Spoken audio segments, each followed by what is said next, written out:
Mwiriwe nshuti zacu bikaze mu makuru yo kuri uno mugoroba turi kumwe na Fideni Yongabo. Mu Burundi abanyagihugu bo muri komine Mutimbuzi na Gihanga barahanzwe n'ikibazo c'imyuzure ibandanya kubakura mu ngo zabo. Ahantu mwavuye amazi yamaze kuhatera, abahinga bavuga yuko yari yarigeze no kuhatera. Mutegura imitima yuko ingingo leta izofata ariyo kubakura ngaho ikabatwara ahandi. Mutegura imitima ko muca muyagiye kongene. Uyo ni Jave Ndirakobuca, umushikiranganji w'u Burundi ajejwe intwaro yo hagati hamwe n'umutekano. Ihiganwa rya Basketball Africa League irabandanya kubera Kigali mu Rwanda. Ekipe ya AS Douane yo muri Senegal yerekanye inguvu itsinda Groupement Sportif de Petrolier yo muri Algeria. Afrika yefitegekanya gukingira imiliyoni 5 z'abanyagihugu bayo barenze imyaka 60 mu nshuro ya kabiri y'itangwa ry'inshandago zo kwikingira ikiza ca COVID-19 imbere y'impera z'ukwezi gutaha kwa gatandatu. Abanyamaroke bagenda kurondera ubuzima bwiza mu karere k'Uburaya barenga 100 baraye boga ijoro ryose buca bashitse mu izinga ry'igihugu ca Espagne yitwa Ceuta mu mazi y'ibahari Mediterane. Abanya-Afghanistan bafashije leta zunze ubumwe za Amerika canke ishyirahamwe OTAN bafise imbungenge zo gutereranwa mu gihe ingabo zavyo zizoba zimaze kuva muri Afghanistan.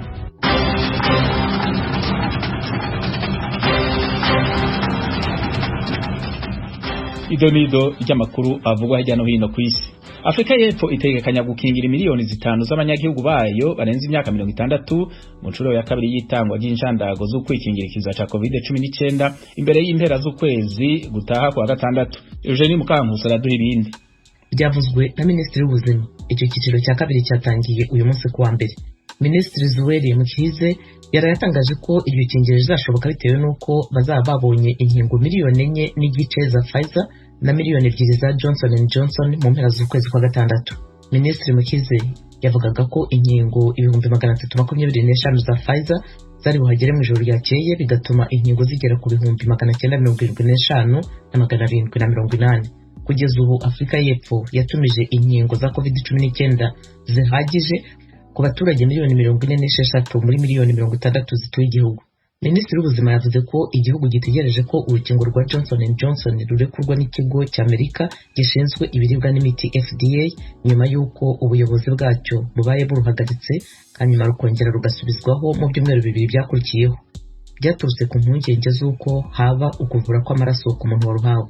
Afrika y'Epfo nicyo gihugu cyazahaye mu bijyanye n'ubwandu n'imfu z'abantu 55,000 n'abarenga miliyoni 1,300,000 banduye COVID-19. Hari ubwoba bw'inkubiri ya gatatu y'icyorezo cya virusi ya corona bwaturutse muri ibi byumweru 2 bishize nyuma y'uko haboneka ubwoko bushya bw'iyo virusi mu gihugu buturutse mu Buhinde no mu Bwongereza, ari nako ibikorwa by'ikingira byagendaga buhoro. Urakoze Eugenie.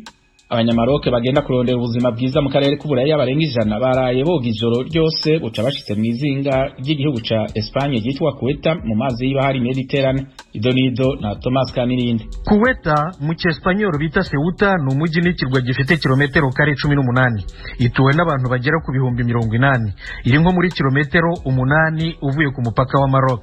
Aba banyamaroc bahangaye uru rugendo banyuze muri humye polisi z'ibihugu byombi. Barimo imiryango 2 ifite abana bakiri bato nk'uko umuvugizi w'umujyi wa Ceuta yabitangarije ikigo ntaramakuru AP cyo muri Leta Zunze Ubumwe za Amerika. Yasobanuye ko polisi ya Espagne irimo ibabarura kandi irimo ibafata n'imyirondoro. Guverinoma zombi ya Espagne n'iya Maroc rero batangiye ibiganiro byo kureba amaherezo y'aba bantu. Haracyari kare ariko kumenya niba Espagne izabirukana. Croix Rouge imaze kumenya ko bahageze mu gitondo yihutiye kubagoboka ibashyira uburingiti, ibiribwa n'amazi. Mu kwezi kwa 4 gushize nabwo abanyamaroke hafi 150 barimo abana 40 bambutse ziriya kilometero 8 boga bagera i Ceuta. Espagne yashubije abari bakuru mu myaka y'amavuko muri Maroc mu minsi 2 yakurikiyeho. Espagne ntijya iha ubuhungiro abanyamaroc bakuze, yemera gusa gufata abana bakiri bato iyo bagezemo ari bonyine batari kumwe n'ababyeyi babo. Guverinoma ya Espagne ikaba ariyo ibitaho. tugushimire Thomas. Afghanistan bafashije leta zunze ubumwe za Amerika canke ishyirahamwe ryo kwivuna amazi y'ibihugu vyo mu buraruko bw'ibahari Atlantique OTAN bafise impungenge zo gutereranwa mu gihe ingabo zavyo zizoba zimaze kuva muri Afghanistan. Eugenie Mukankusi abandanye iyi nkuru. Abasemuzi baribaza amaherezo yabo nyuma y'uko izo ngabo zaba zimaze kuva mu gihugu. Mu bihangayikishije harimo inyeshyamba no kuba ivyari byagezweho byasubira inyuma ku bireba abagore igihe mu gihugu hagaruka akajagari kaba gatejwe n'abarwanyi b'abatalibani. Abasemuzi n'abandi basivili bakoreye guverinoma ya Amerika cyangwa umuryango wa OTAN bashobora kubona uruhushya rudasanzwe rw'ibiro bishinzwe abinjira n'abasohoka ruzwi nka Special Immigrant Visa hakurikijwe porogaramu yashyizweho mu mwaka 2009 hanafatiwe kuri porogaramu nk'iyo yashyiriweho abanya-Iraq. Izo porogaramu zombi zinubirwa kubera igihe kinini zifata n'ibisabwa. Ikibazo cyaje guhurwa n'ingamba z'icyorezo cya COVID-19. Minisitiri w'ububanyi n'amahanga w'Amerika Anthony Blinken yabwiye abanyamakuru mu kwezi gushize ko Amerika yiyemeje gufasha abo basemuzi n'abandi basivili b'Abanyafganistani bafashije mu gihe cy'intambara, akenshi nabo ubwabo barashoboraga kwasiga ubuzima.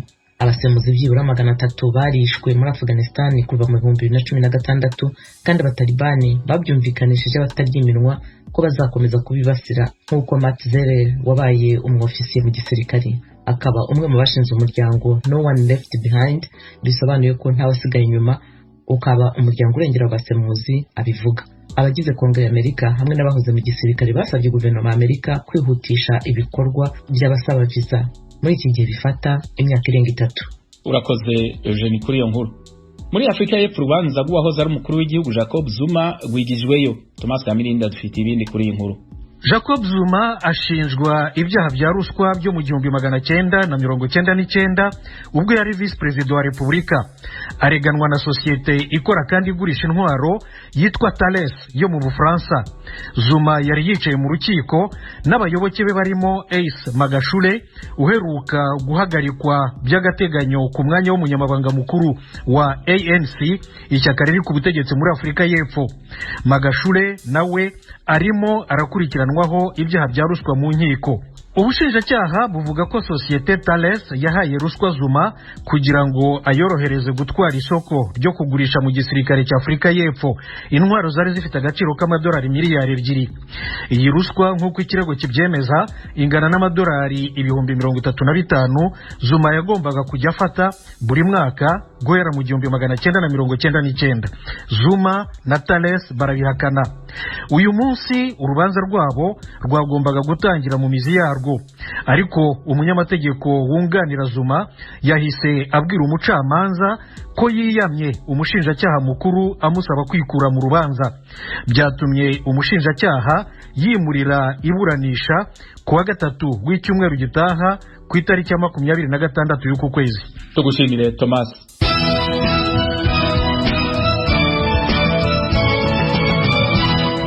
Ubufaransa bwemeye gufasha Sudani kuriha amadeni yayo. Ibindi tubibaze mugenzi wacu Diane Nininahazo. Amafaranga Ubufaransa bwemeye guha Sudani agera ku miliyaridi 1,500,000 mu madolari ya Amerika. Umushikiranganje ajejwe ivy'ubutunzi mu Bufaransa Bruno Le Maire atangaza ivyino mfashanyo mu nama iri kihuza President Emmanuel Macron n'abandi bakuru b'ibihugu 18 i Paris ku mugwa mukuru w'Ubufaransa. Yavuze ko imfashanyo izofasha Sudani kuriha amafaranga agera ku miliyaridi 50 ifitiye abatandukanye harimo n'ikigega mpuzamakungu c'ubutunzi FMI mu mpfunyapfunyo. N'amafaranga Ubufaransa bwipfuza kandi ko Sudani yokoresha mu gukwega abagwizatunga baze gukora muri ico gihugu kugira ngo gisubire kunagura ubutunzi bwacu. Aha tukibutsa ko ubutunzi bwa Sudani bwasinzikajwe n'ibihano amakungu yagiye arayifatira kuva ku ntwaro ya President Omar al-Bashir yakuwe ku butegetsi n'igisirikare mu kwa kane ko mu 2019. President w'u Rwanda Paul Kagame ni umwe mu bakuru b'ibihugu vya Afrika bari muri iyo nama iri kwibera mu gihugu c'Ubufaransa. Turagushimiye Diane kuri iyo nkuru. Israel yakoze ibindi bitero bishasha by'indege z'ingwano mu ntara ya Gaza. Diane Ninahazwe arabandanya inkuru. Igisirikare ca Israel catangaje no makuru kivuga ko cateye imyobo ikoreshwa n'umurwi wa Hamas hamwe n'inzu za bamwe mu magize uwo murwi. Ivyo nonekariye muri ivyo bitero yamara ntibiratangazwa. mu gihe impande zishamiranye zirahira zikarengwa ko atanumwe arotahisha. Umushikiranganje ajeje imigenderanire ya Amerika n'ayandi makungu Anthony Blinken yasavye bagenzi biwe bo muri Misiri, Pakistani, Arabia Saudite n'Ubufaransa kuja hamwe bakaraba icokorwa kugira ngo kunyinyurana kuri hagati Israel na Gaza guhagarare. Hambavu y'ubwo busabe bwa Amerika bitegekanijwe ko ejo kuwa kabiri abashikiranganje imigenderanire y'ibihugu bigize umuryango umwe bwa Buraya bakora inama yihutirwa kuri iki kibazo. Ibitero hagati ya Israel na Gaza vyatanguye kuwa mbere uheze bimaze guhitana abanyepalestina n'imiburiwuri 197. Muri aba harimo abana 58 n'abapfasoni 34. Kuwa gatandatu Misiri yarungitse Rusehabaniha zitari nke zo gutora abarenga 1,100 bari bakomeretse ku ruhande rwa Palestina. Ku ruhande rwa Israel abamaze gutangazwa ko bahitanywe n'ibi bitero bashika kuri 10.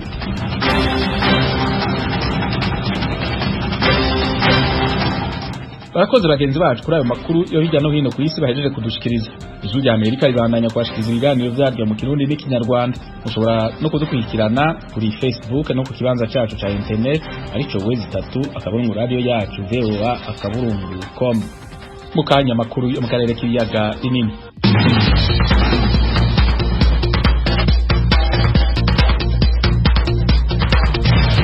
Amakuru yo mu karere k'ibiyaga binini tuyahere mu Burundi, aho igice kinini cha zone Gatumba iri muri komine Mutimbuzi intara ya Bujumbura mu burengero bw'igihugu hamwe na komine Gihanga muri Bubanza carengewe n'imyuzure y'amazi. Iyo myuzure ikaba yakuye mu zabo abanyagihugu batari bake.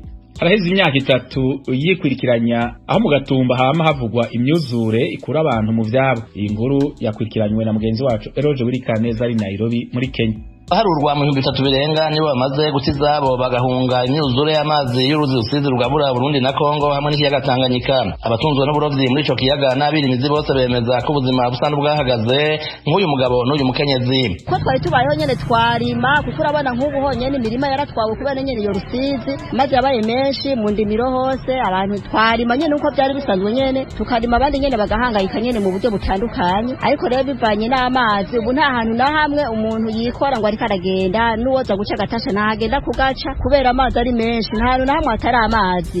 Ubu iki kiyaya cyose ngira cyuzuye amazi, nta hantu na hamwe umuntu ashaka kugenda kwideplasa ngo agende kurondera n'agatasha. Ubu umuntu abayeho nabi nyene ubuzima bumeze nabi kubera nyene amazi. Cyese mbona ukuntu twobaho kubera ukubaho sinzi nta nibyo numva umenga novuga ukuntu tuzobaho n'Imana yonyene ibizingana tuzobaho. Padufise utuntu twikora kuturima natwo ne nyuma y'aya mazi haziriye yaciye afurira basi unye bamwe twadutunzwe n'ikiyaga Tanganyika naco ni kubera aya mazi yabaye umwuzurira nta kintu kikivamwo urumva unye dusigaye twicaye ngaho gusa nta buzima tukihafitiye ngaho mu Gatumba. Umushikiranganje yajeje intwaro yo hagati mu gihugu kuri uyu wa mbere yagendeye zone za Gatumba na Rukaramuzi mu ntara ya Bujumbura mu burengero ahakubiswe kurusha ahandi. Yagabishije bamwe mu bishira muri bantaho nikora kandi atari bo.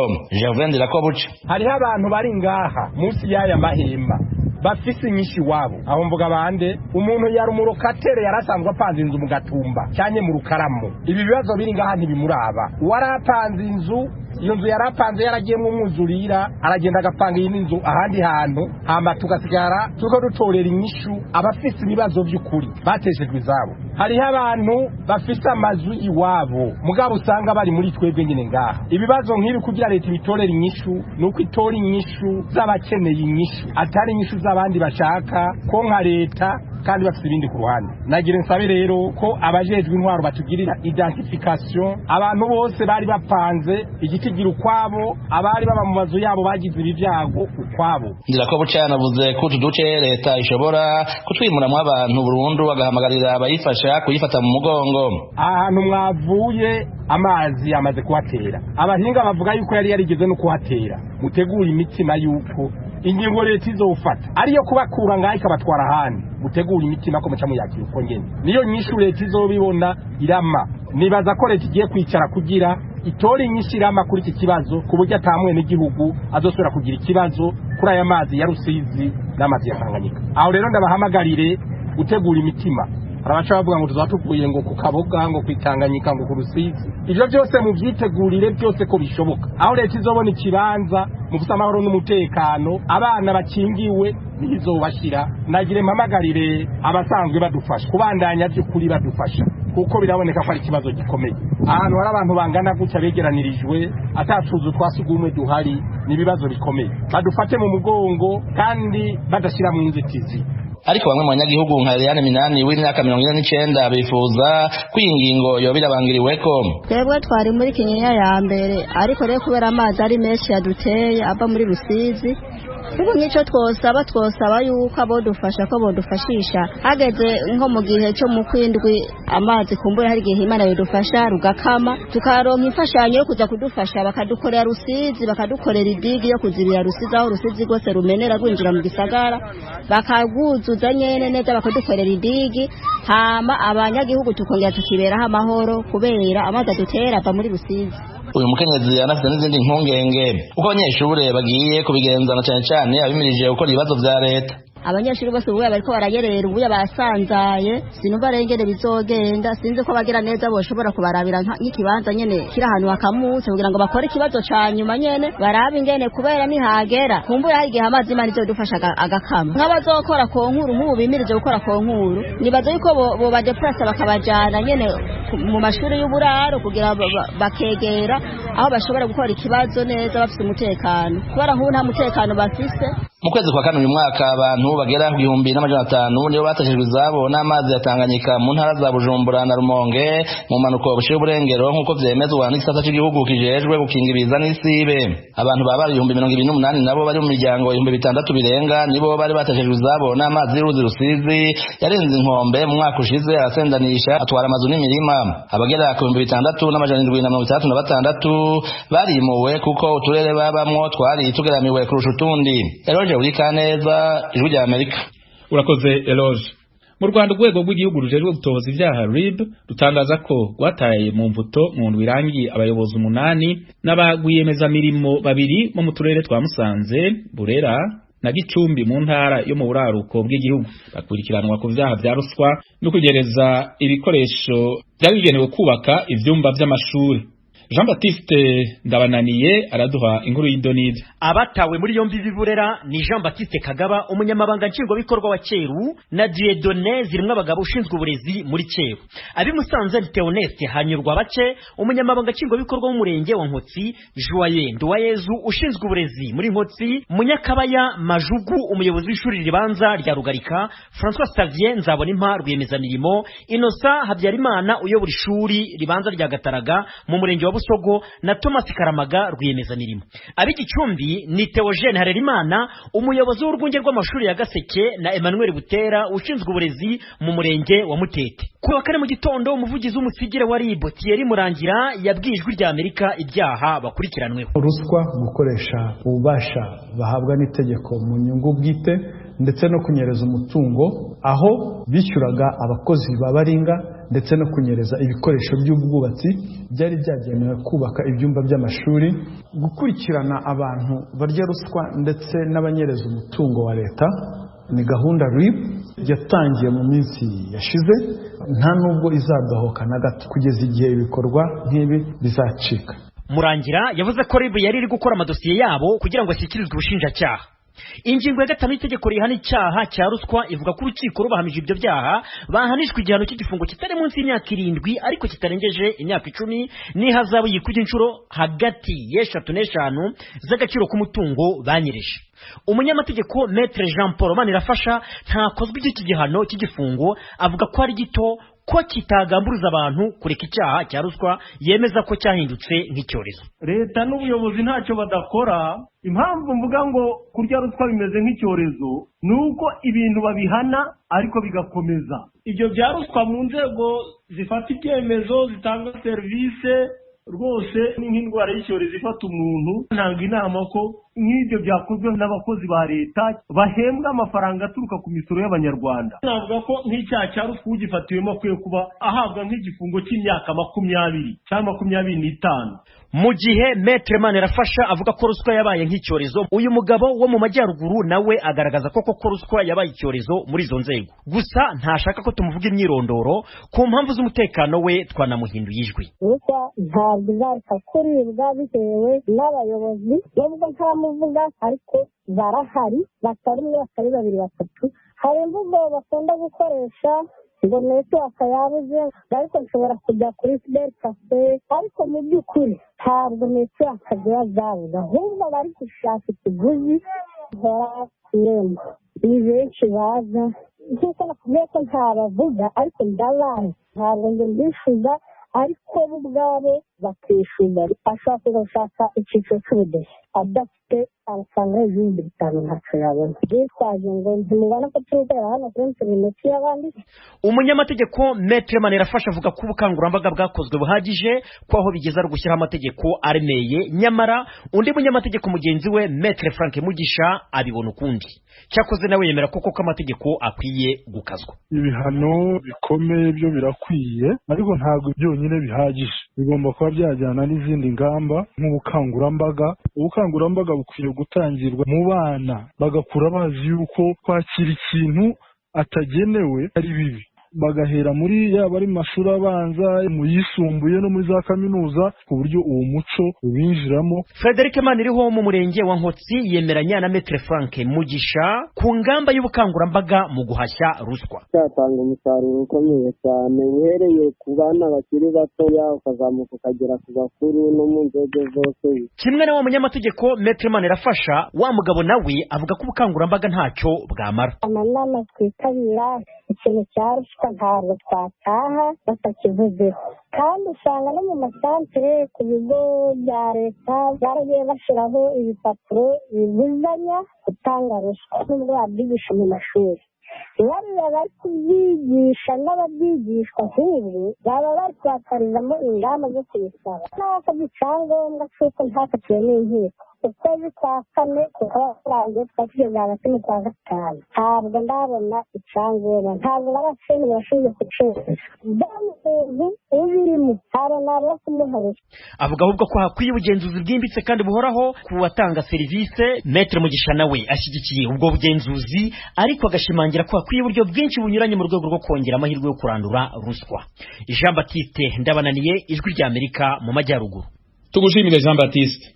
Impunzi z'abarundi bari muri Tanzania mu ikambi za Mutenderi, Nduta na Nyarugusu bavuga ko ibikoresho byo gupima umugera wa COVID-19 bitarahashika. Mu gihe hirya no hino ku isi abanyagihugu batanguye guhabwa inshandago, impunzi ziracarindiye. Kuri uyu wa mbere umenyesha makuru w'Ijwi ry'Amerika James Joven yaganiriye na zimwe mu mpunzi ziri mu ikambi ya Nduta. Tugerageje kuraba hano mu ikambi rero no kuri namwe h'Imana ufashe ngo iyo ngwara ishike hano mu ikambi no kuri yo tumara, nta bipimo biriho bishobora gupima vuba bwango umuntu tumenye ko agwaye corona, kuko naho yoza bakamutora heza iminsi 3 ngo bamutware abamaze kwandukiza ababaze kuba benshi, kuko ugerageje kuraba batubwira ko igituo kiriho gusa gishobora gupima kikemeza ko umuntu agwaye coronavirus ni Dar es Salaam. Umuntu rero mwe n'uyo amaze gufatwa tumaze kumwikeka ashaka kike koko yo bagwaye amaze kwerekana vya bimenyetso, ni hamwe bamutora bagatwara ibipimo bikenewe kuza gupima bakabasha birumvira Dar es Salaam. Ibimvire nawe bigiye Dar es Salaam bizogaruka ryari, twebwe turi hano tuzomenya gute ko umuntu yanduye cyangwa atanduye. Mu bisanzwe ngaha Induta nta bipimo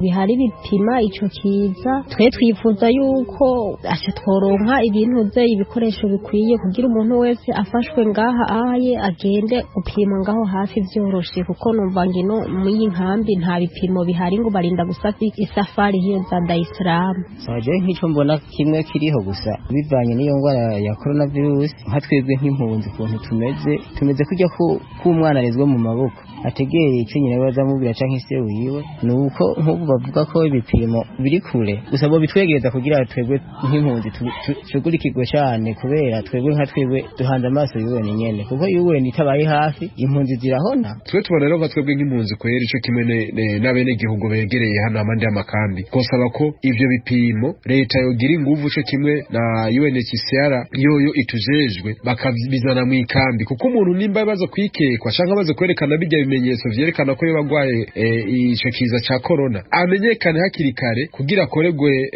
akoregwe treatment hakiri kare cyane. Turavye nk'igihugu ca Tanzania twajemo, abatanzania hadafata ko kumenga twe turi abantu turi imbere yabo babona ko menga turi nk'utuntu tutunyegere nyene bohonyanga nyene bakirenganira, ariko kubera nyene umuntu atari mu gihugu cy'iwabo yavukiyemo aremera nyene bakamuhonyera ku mutwe. Tuje kuri iki kibazo ca corona, ni ingwara iteye ubwoba cyane kuko irajugumiza isi iriko iragira ubwoba ku burebure. icyari ciza rero twabona nuko mwotuzanira ibipimo bikaza mu ikambi bakapima mu ikambi bakadupimira hagufi kuko urabona nko gukura amaraso mu ikambi ukazoyajana i Dar es Salaam ikirere ni kirekire kugenda no kugaruka ni birebire azoba yanduje benshi abatazoba bamenyekanye bo bazoba ari benshi ni ukuvuga twebwe nk'impunzi je ndibaza nk'ishyirahamwe rya MSF ryaje gufasha impunzi nubwo ari sans frontiere atamipaka bagira bwa ikibazo kinini kiri ku mpunzi ntibagerageze rero batuzanira ibipimo badupimire ngaha hagufi ari urwaye bamenye ukuntu bamutreta bamuvure hanyuma abatanzania nabo ndazi bo bari mu gihugu ciwabo nibazana ibipimo badupime hanyuma umuntu agwaye bamenye ukuntu bamuvura cange utagwaye nawe amenye ukuntu ashobora kwirinda nk'umuntu nawe biketse kurinda kutwara ibipimo Dar es Salaam bakazorinda kubigarukana abasoda mu mubiri baba bamaze kugira ingorane ico dusaba nuko ibyo bipimo navyo bizana ngaha induta natwebwe mu mavirage batugwiziriza ubudumu kugira umwe wese azara arikingira nk'ico mbona cyihuta mbere jeho nuno munsi nyene noshaka yuko vera bishitse nk'ivyo vyuma twumva bavuga ko biriho mugabo ntitubibone bo bizana bakabitwegereza nkuko batwegereje ibitaro biri hafi bagashemwo n'ivyo vyuma kugira bidufashe hakirikaye ntidushikirwe nico kiza hamwe bidushikiye fofatwa n'umuntu numwe ngaha mu nkambi twese tosha duhera tugahona tugatabagara kuko hagi ikiza kirinze gishikira abantu benshi ni ngombwa kirarigita ho je nk'ico mbona cane kinini ya gose botwegeza ivyo vyuma. Urakoze James Joven kuri iyo nkuru.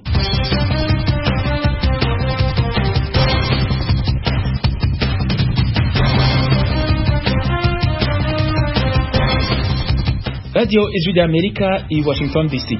Ihiganwa rya Basketball Africa League ribandanya kubera Kigali mu Rwanda kuri wa mbere ekipe ya AS Douane yo muri Senegal yerekanye ingufu itsinda Groupement Sportif de Petrolier yo muri Algeria. Ibintu byatangiye gushuha ku buryo hari abantu batangiye kuvuga ku makipe ahabwa amahigwe yo gutahira igikombe naho ihiganwa rikiri mu ntango. Umumenyesha makuru wacu ariko akurikirana iryo higanwa i Kigali Jean-Claude Munyandinda araduha inkuru y'idonido. Kuri wa mbere mu mikino y'umunsi wa kabiri w'irushanwa mu itsinda rya gatatu ikipe ya AS Douane yo muri Senegal yatangiye yereka inzara zayo Groupement Sportif de Petrolier yo muri Algeria yitsinda amanota 98 kuri 76. Ni umukino wagaragayemo gukubana cyane kuko mu gace ka gatatu aya makipe uko ari abiri yanganyaga amanota 63 ku mpande zombi. Umukino ujya kurangira nibwo akagozi ka Groupement Sportif de Petrolier kacitse. AS Douane ifashijwe n'abakinnyi bayo ingenderwaho Cheikh Diaro, Mamadou Diop na Cheikh Kamara bategetse Mohamed Harat, Hisham Sharif, Gezur Tuhami na bagenzi babo gukubita ibipfukamiro hasi. Aya manota abiri y'umunsi wa mbere muri itsinda rya gatatu arashimangira ko AS Douane y'umutoza Mamadou Gueye ari umukandida mwiza kuri iki gikombe cya BAR nubwo hakiri kare cyane. Inzobere mu mukino wa basketball zatangiye gukora ubusesenguzi zerekana amwe mu makipe ahabwa amahirwe yo kuzaza ku isonga.